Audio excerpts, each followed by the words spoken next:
नमस्कार. Prime time महाराष्ट्रामध्ये मी सुहास आपल्या सगळ्यांचं स्वागत करतो. आपण दादरच्या शिवाजी पार्क इथल्या परिसरामध्ये आहोत. माझ्या समोर मीनाताईंचा स्टॅच्यू आहे, पुतळा आहे आणि हा सगळा परिसर आपण बघतोय की तरुणाईनी गजबजलेला असा हा परिसर आपल्याला बघायला मिळतोय. पोलिसांची व्हॅन पण येते आहे आणि बंदोबस्त तर काही विचारू नका, प्रचंड मोठ्या प्रमाणामध्ये बंदोबस्त आहे. हां, हे काकांना आपण काकांना पकडूयात आपण. जय संविधान. मैं बुढ़ा 66 साल का 66 वर्षाचा एक म्हातारा तुमच्या सगळ्या जनजी बरोबर जे आज घडतंय त्यासाठी मी या जमिनीवर उतरलेलो आहे.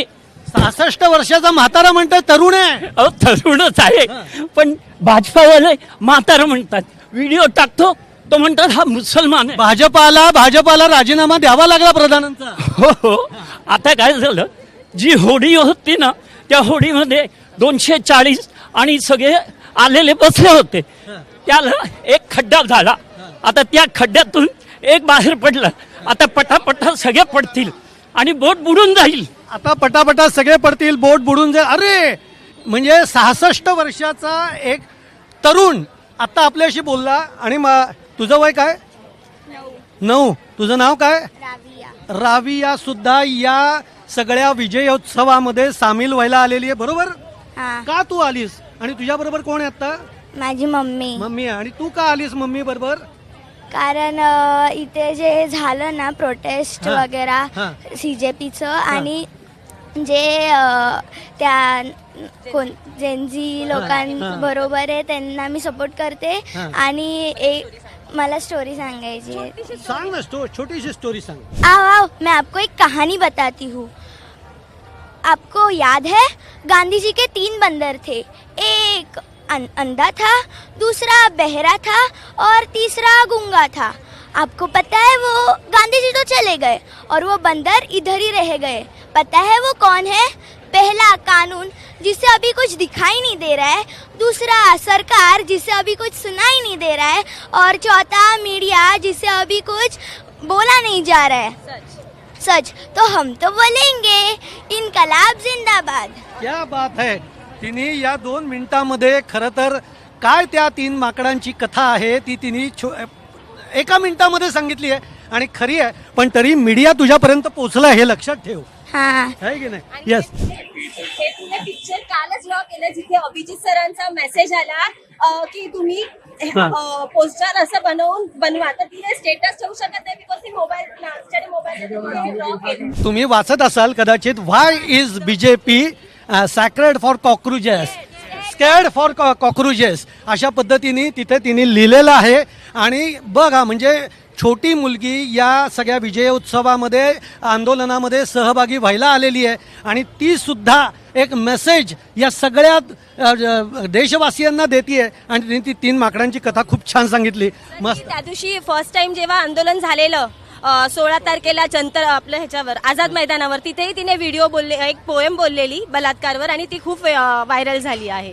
आणि तिला मी प्रोटेस्ट काय आहे हे बायकडू आतापासूनच देते. मला माहिती आता याच्या पुढे अजूनही काय काय आपल्याला बदल घडवायचे ते आपल्या हातातून नाही होणार, म्हणून मी हिला आता त्याच्यासाठी रेडी करते. सर, ही गोष्ट खरंच चांगली आहे.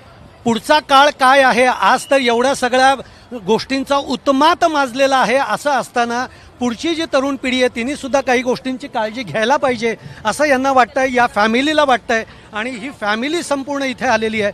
पण एकूण हा सगळा झेंझींचा विजय आहे. आणि आजपर्यंत कधी मोदी सरकारच्या काळामध्ये राजीनामा घेतला जाईल असं वाटलं नव्हतं. पण या तरुणाईच्या समोर मोदींना, सरकारला झुकावं लागलंय. काय बरोबर आहे. इतकंच म्हणेन मी की यापुढे जेव्हा निवडणुका येतील किंवा जेव्हा काही असं काही सिच्युएशन घडेल त्यावेळी सरकारने नक्की विचार केला जावा. आणि निवडणुकीच्या वेळी आपण वोट कोणाला देत आहोत आणि कशासाठी देत आहोत ह्याचा विचार या सामान्य जनतेने नक्की करावा. इतकंच म्हणेन मी. तुम्ही काय पुढच्या वेळेला विचार कराल वोट देताना? सर, 101% मी विचार करणार यापुढे मला कोणाला मत द्यायचं आहे. बर. पण माझा मुद्दा असा आहे की केवळ राजीनाम्याने प्रश्न सुटेल असं वाटतंय का तुम्हाला?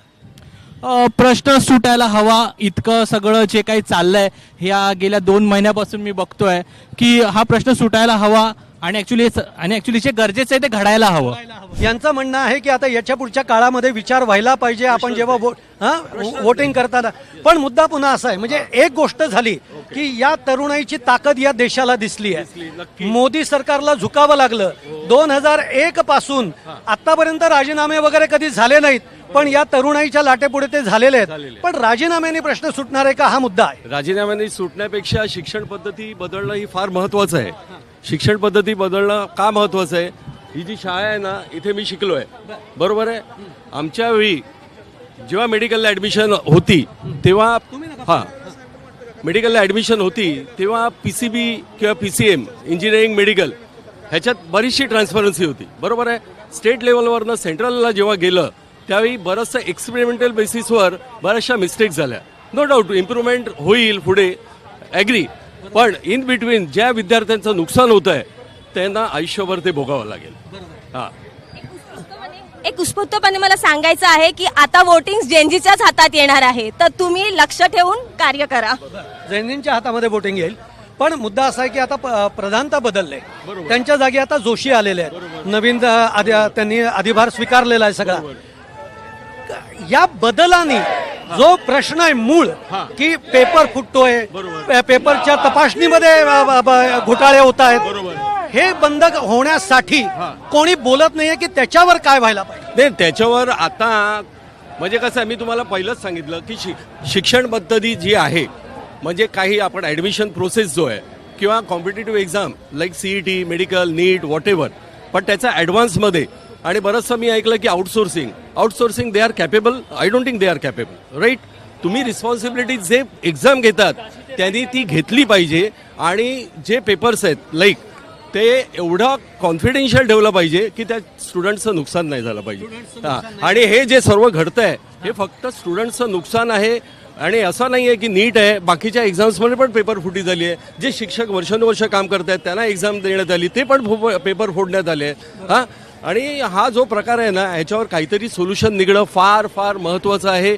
का माहिती आहे, ही जी यंग जनरेशन आहेत 11वी 12वी, हां, ह्याच्या पुढची जी जनरेशन आहे ह्यांना पण हे आहे की बाबा CET एक्झाम काय असते, IIT काय एक्झाम असते. Even my son clear IIT, IIIT is like in designing. ह्या बऱ्याचशा गोष्टी long back 10 years more than that. पण त्याच्यानंतर शेवटी मुद्दा असा आहे की बदल व्हायला पाहिजे आणि बदल हा सिस्टीम पासून सगळ्याच गोष्टींमध्ये व्हायला पाहिजे, सिस्टीम पासून. आणि हे कसं आहे की it all depends on central government. त्यांनी ज्या पॉलिसीज काढल्या त्यावेळी त्यांनी स्टेट लेवलला कॉन्फिडन्स मध्ये घेतलं पाहिजे. आपण काही तरुणांशी बोलूया. तरुण मंडळी सगळे येत आहेत तुमच्या बरोबर. तरुण सगळे का निघून जात आहेत? तरुण का बोलत नाहीये? तरुण कारण की तरुणांनी काम करून दाखवलं का? हे ऍक्शन त्यांचं बोललंय आणि ऍक्शन नेहमी वर्ड मध्ये चांगल्या प्रकारे जास्त बोलतं. बरं, पण काय एकूण राजीनामा दिला त्याबद्दल तुमचं मत काय आहे आणि हा विजय कुणाचा आहे असं तुम्हाला वाटतं? हा पूर्णपणे विजय आपल्या पूर्ण विद्यार्थी लोकांचा आहे. जे जेनजीज आहेत, जे आपले युथ आहेत, ज्या प्रकारे त्यांनी रस्त्यावर आंदोलन केलं, ह्या गोष्टीचा विजय आहे. बरोबर आहे. या गोष्टींचा विजय आहे. याच्यामध्ये दिपके आहेत, अभिजित दिपके आहेत, सोनम वांगचुक आहेत. यांचं किती याच्यामध्ये सगळं क्रेडिट आहे? येस, 100% अभिजित दिपके आणि सोनम वांगचुक यांचं योगदान आहे. कारण की जर त्यांनी इनिशिएट घेतलं नसतं तर युथ एकत्र आलं नसतं. त्यांनी कोणीतरी इनिशिएट घेतलं म्हणून हे सगळे आम्ही एकत्र आलो आणि एकीचा आवाज पहिल्यांदा ह्या पूर्ण भारताने ऐकलेला आहे. एकीचा आवाज ऐकलाय. पण आता हा विजयोत्सव भरवत आहेत ते म्हणजे उद्धव ठाकरे आहेत, राज ठाकरे आहेत. आता पक्ष याच्यामध्ये येत आहेत आणि पक्ष क्रेडिट घेत आहेत असं बोललं जात आहे. नाही, आम्ही कोणत्याही पक्षाच्या बॅनरसाठी आलो नाहीत. आम्ही आलो आहोत फक्त आमच्या नवीन पिढीसाठी आणि आमच्या फ्युचरसाठी. मला असं वाटतं साहेब, पहिल्यांदा कोणीतरी तानाशाहीला, दादागिरीला त्यांना विरोध करण्यासाठी हे मुलं 12 वर्षा ते 22 वर्षा 32 वर्षापर्यंतची जी मुलं आहेत ते एकत्र आलेत. आणि हा एकत्र येऊन संपूर्ण देशवासीय समाज हा या सरकार विरोधात जो यांची जी दादागिरी तानाशाही चाललेली आहे, आज विद्यार्थ्यांना रस्त्यावर अक्षरशः चोपलं. आपल्या मुलींचे 12-12 15-15 वर्षाच्या मुलीचे कपडे फाडले. आणि हा जो अतिरेक झालेला आहे याला कुठेतरी हा जो माज होताना उतरवण्याचा काम दिपके यांच्या माध्यमातून, वांगचुक साहेब यांच्या माध्यमातून आणि संपूर्ण देशवासीचे मुलं विद्यार्थी आज 12-12 10-10 वर्षाची म्हणजे जे विरोधकांना करू जमलं नाही, जे विरोधक ते विद्यार्थी मुलांनी करून दाखवलं, या नव्या पिढीने करून दाखवलं. म्हणून नव्या पिढीला कोणी उकसू नये, त्यांना चॅलेंज करू नये. आमची मुलं, आम्ही भले वेगळ्या पक्षाचे असलो तरी पण आमची मुलं आज विद्यार्थ्यांमध्ये उतरलेत, एकत्र आलेत आणि संपूर्ण भारत एकवटलेला आहे. आणि असाच जर ही तानाशाही या लोकांची जर जो चाललेला माज चाललेला आहे, हा जर यांनी थांबवला नाही तर या गेल्या 1 वर्ष 2 वर्षामध्ये इथे तख्तापलट होण्याची ताकद या विद्यार्थ्यांमध्ये आहे असं मला वाटतं. विद्यार्थ्यांमध्ये ताकद आहे सत्ता पलट करण्याची. म्हणजेच थोडक्यात एकूण ताकद विद्यार्थ्यांची, देशातल्या लोकांची. जर लोकांनी ठरवलं तर या देशामध्ये कोणी हुकुमशाही तानाशाही करू शकत नाही. हेच यातनं सांगायचं आहे. आपल्याला काही तरुणांशी बोलायचं आहे. म्हणजे मी होय हा तरुण कोई लोक आ गए, तरुण लोक येत आहेत, तरुण बोलत नाही. काय धर्मेंद्र तो बस झाकी है असं काय? मग पुढचा नंबर कुणाचा आहे? नितीन गडकरी. बरं झेंजी मला एक झेंजी मिळाला याचा आनंद झाला मला. लक्षात घ्या, सगळं आज जे काही आहे वातावरण 28 दिवस या झेंजींनी या देशामध्ये काय वादळ येतं, काय ताकद आहे तरुणांची ते दाखवून दिली आहे. कसं बघताय कालच्या प्रधानांच्या राजीनाम्याकडे? वास्तव हुईया या प्रकारे आम्ही बघतोय, कारण की हे होणं खूप गरजेचं होतं. कारण की यांची खूप वर्षांपासून तानाशाही सुरू होती. त्यांना असं वाटत होतं, म्हणजे आपले जे डिफेन्स मिनिस्टर आहेत ते असं म्हणाले होते की आमच्यामध्ये राजीनाम्याची पद्धत नाही आहे. जो त्यांचा जो अहंकार होता तो ह्या जेनझीजनी मोडून काढला आहे. आणि त्यांना जर असं वाटत असेल की तुम्ही हे जे करतायत त्याला कोण जबाबदार घेणार नाही आहे, तर त्यांना उद्यापासून प्रत्येक गोष्टीची जबाबदारी घेणं खूप गरजेचं आहे. तुम्ही ऐकलं आता झेंझींची भाषा एक वेगळी आहे जी आपल्याला पटकन कळत नाही. तुम्ही आता जे काही बोललात ते पहिले होई केलं काय मला काही कळलंच नाही ते. हा ताई येतो तुमच्याकडे, पण जरा आमचे तरुणही आहेत त्यांच्याशी बोलतो. धर्मेंद्र प्रधानांचा राजीनामा झाला, पण राजीनामा होणं याच्याने प्रश्न सुटणार आहे का? काय व्हायला पाहिजे? प्रश्न सुटणार नाहीत, पण त्यांना एक गोष्ट कळून आले की हे आम्हाला नडू शकत नाहीत. हे आमच्यावरती हे लोकशाही बदलू शकत नाहीत. आणि आता एक आहे की खासदारकी फोडतायत, त्यांच्यावरतून वाटतील की हे खूप खासदार फोडले, खूप मोठा ग्रुप केला. असं नाही होऊ शकत. जर आम्ही मैदानात उतरलो तर त्यांना आमच्या समोर झुकावं लागेल, कारण की ह्या देशात अजूनही लोकशाही शिल्लक आहे. इथे हुकुमशाही कधीच तयार होऊ शकत. काय वाटतंय? काल धर्मेंद्र प्रधानांना राजीनामा द्यावा लागला, ही फार मोठी गोष्ट आहे. तरुणाईच्या ताकदीसमोर सरकारला झुकावं लागलं. 100% जर का आपण बघाल तर नरेंद्र मोदींचं जे म्हणत होते की मोदी सरकारची जी हुकुमशाही आहे त्याला खऱ्या अर्थाने या तरुणांनी चपराक दिलेली आपल्याला दिसून येते. जो संघर्ष या विद्यार्थ्यांनी केलेला आहे, हा जो विजय आहे तो या विद्यार्थ्यांचा आहे. आणि सर्व स्तरातनं ज्या पद्धतीने लोकांनी त्यांना संपूर्णपणे पाठिंबा दिलेला आहे, यापुढे प्रत्येक चुकीला एक राजीनामा होईल.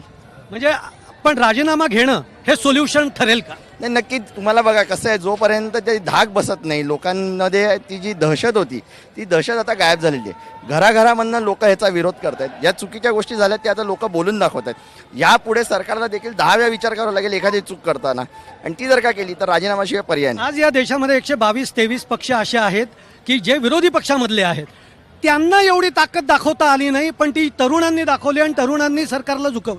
बघा, जेनझी हा असा विषय आहे की ज्यांचे विचार खूप स्पष्ट आहेत. विरोधक जर का बोलत होते त्यावेळेला सर्वसामान्य लोकांना असं वाटत होतं की हे पॉलिटिसाइज करतायत आणि हा फक्त स्वतःचा अजेंडा घेऊन चाललेले आहेत. पण तसा विषय नव्हता.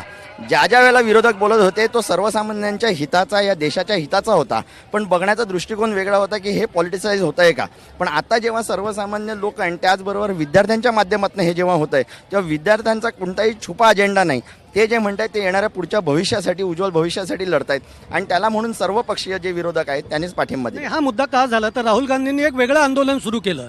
म्हणजे मग त्यांनी जंतर मंतरवर यायला पाहिजे होतं, त्या व्यासपीठावर यायला पाहिजे होतं, पण त्यांनी पंतप्रधानांच्या घरासमोर एक वेगळं, त्यामुळे फोकस तिकडे शिफ्ट झाला. नाही, तुम्ही बघाल ना, फोकस कुठेही शिफ्ट झाला नाही. ज्या वेळेला या विद्यार्थ्यांना जे श्रेय द्यायचं आहे ते प्रत्येक नेता हेच म्हणतो की जे काय झाले ते जेनझीमुळे झालेले आहे, जे काय झालं ते विद्यार्थ्यांचं श्रेय. आपण आदित्य साहेबांचं तरी भाषण त्या दिवशीचं, परवाच्या दिवशीचं मुलाखत बघितली, त्यांनी स्पष्टपणे सांगितलेलं आहे की ही जे काय आहे श्रेय हे त्या विद्यार्थ्यांचं आहे. हे कोणी स्वतःच्या नावावरती घेत नाही आहे ते क्रेडिट, आणि कोणी घेणार पण नाही. याच्यावरचं कारण असं आहे की जे विद्यार्थ्यांनी ही जी क्रांती घडवलेली आहे, मला असं वाटतं देशाचं जर का उज्ज्वल भविष्य बघायचं असेल तर या विद्यार्थ्यांच्या मध्ये. आज या विद्यार्थ्यांनाच बूस्ट करण्यासाठी, त्यांनाच पाठिंबा देण्यासाठी उद्धव ठाकरे किंवा सगळे पक्षाचे लोक, बघा तुम्ही डे डे वनपासनं इवन अभिजित दिपकेंचं जर का मुलाखत बघितली तर त्यांनी सांगितलेलं आहे की डे वनपासनं उद्धवसाहेब त्यांच्या पाठीशी आहेत आणि उद्धवसाहेब आणि राजसाहेब म्हणजे ठाकरे जो ब्रँड आहे हा सदैव महाराष्ट्राच्या हितासाठी काम करत आलेला आहे, यापुढे देखील तसंच काम करत राहील. आणि जी काही गर्दी जमते एक तर स्वतःच्या न्याय हक्कासाठी आणि दुसरी गोष्ट ज्या शिवतीर्थावरनं हे बोललं जाते तिकडे या ठाकरेंवरती 100% विश्वास आहे की महाराष्ट्राचं हित हे योग्य पद्धतीने हे लोक दाखवतात.